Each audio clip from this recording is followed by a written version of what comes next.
Salut tout le monde, donc aujourd'hui on se retrouve à Yoyogi Park, Yoyogi Koen, parce que Koen ça veut dire parc en japonais, voilà, petite explication, qui est l'une des plus grandes zones vertes de Tokyo, je crois. Je suis éblouie par la lumière et donc je filme ma vidéo ici aujourd'hui tout simplement parce que je trouve que Yoyogi Koen c'est quand même un endroit à voir parce que c'est quand même magnifique et c'est vraiment immense. Donc là je vous montre qu'une petite parcelle vu que j'ai pas vraiment la possibilité de faire des montages pour le moment, mais ça va se régler.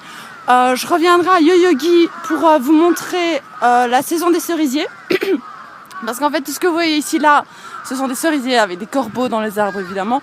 Donc la saison des cerisiers est censée être dans 4-5 jours, on est le 22 aujourd'hui, donc ouais, dans le 30 quoi, j'ai pas envie de calculer, donc le 7, donc dans 7 jours. Et donc en fait, ici je suis dans l'allée où il se passe des choses. Je sais pas pourquoi, mais c'est toujours l'endroit que les artistes, les musiciens, les chanteurs, les comédiens, les danseurs, les futurs idoles choisissent pour faire leur petit shooting, leur petit machin. Et donc il y a énormément de caméras, des gens hyper talentueux et c'est hyper rigolo parce que ici, comme vous pouvez le voir, je me retrouve avec un cochon, un panda. Voilà, je sais pas ce qu'ils ont fait. Il y a un masque de cochon ici posé. Peut-être des futurs idoles, je les voyais en train de danser tout à l'heure, je sais pas si vous avez bien vu. Ici avec des petites caméras et tout. Donc un mec déguisé en panda. Il y avait hier, j'étais venue aussi parce que en fait finalement maintenant j'ai emménagé, putain le vent, désolée pour le putain, je vais aller dans une autre zone. J'ai déménagé à Shibuya, donc je sais pas si je vous l'avais dit, enfin juste entre Shinjuku et Shibuya, mais ça reste quand même Shibuya, le quartier de Shibuya, enfin quand on écrit l'adresse quoi. Mais bon, j'ai quand même l'impression d'être un peu plus proche de Shinjuku, mais bon, peu importe.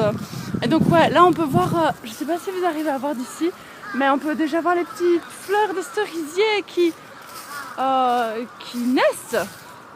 Donc c'est assez cool, c'est assez sympa, ouais.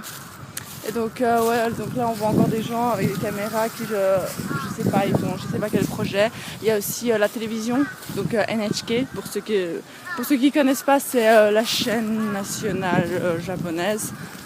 Donc c'est presque une secte, j'ai envie de dire, mais bon, sans être méchant. Je sais pas si jamais ça vous intéresse un petit peu d'en savoir plus, de vous familiariser avec le sujet, je vous conseille de regarder l'animé NHK ni Yokoso, donc bienvenue à NHK, je suppose en français, et en anglais Welcome to NHK, donc NHK en fait. Donc là aussi on voit des gens qui font des petites danses, qui expliquent des chorégraphies, machin. Hier quand je suis venue j'ai vu des mangoustes, enfin des timons, de Timon et Pumba qui se promenaient ici en laisse, tenus en laisse par leur maître. Donc ouais, franchement je vous conseille de venir ici parce que vous pouvez tomber sur tout et n'importe quoi. Ici là-bas un peu plus loin il y a aussi des cages pour les chiens, spécialement pour les chiens. C'est-à-dire, bon c'est pas que les chiens peuvent pas forcément se promener en liberté ici, mais il y a des cages, c'est trop rigolo parce que ça m'a donné l'impression que c'était comme au catch par poids, par taille. Donc il y avait une cage pour les poids plumes, il y avait une cage pour les poids moyens et une cage pour les poids lourds. Donc c'était assez rigolo et c'est mignon parce qu'on peut les regarder et tout. Voilà, je suis une fille quoi. Les garçons ça les intéressera pas. Ok, donc voilà, c'était pour vous montrer là-bas. J'entends de la musique, donc j'imagine qu'il y a un spectacle.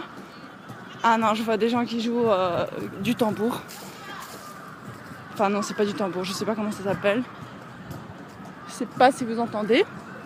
Enfin bref, ce que je trouve génial dans ce parc, une des raisons pour lesquelles j'adore Yoyogi, c'est que là-bas ils sont en train de danser, tout va bien.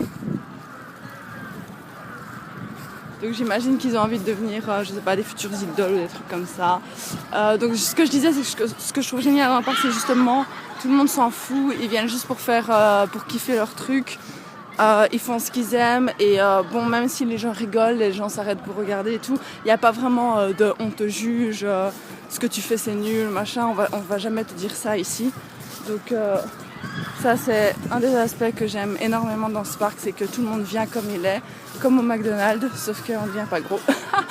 Ah la blague, mais quel humour Morgane, mais t'es à fond aujourd'hui. Enfin bref.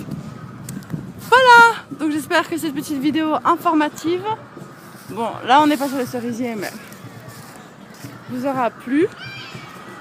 N'hésitez pas à venir à Yoyogi en avril parce que c'est la saison des cerisiers. Énormément de gens viennent en été, ce qui est une grave erreur je trouve, puisque enfin, maintenant si vous n'avez pas l'occasion de venir à une autre période, voilà, il n'y a pas le choix quoi.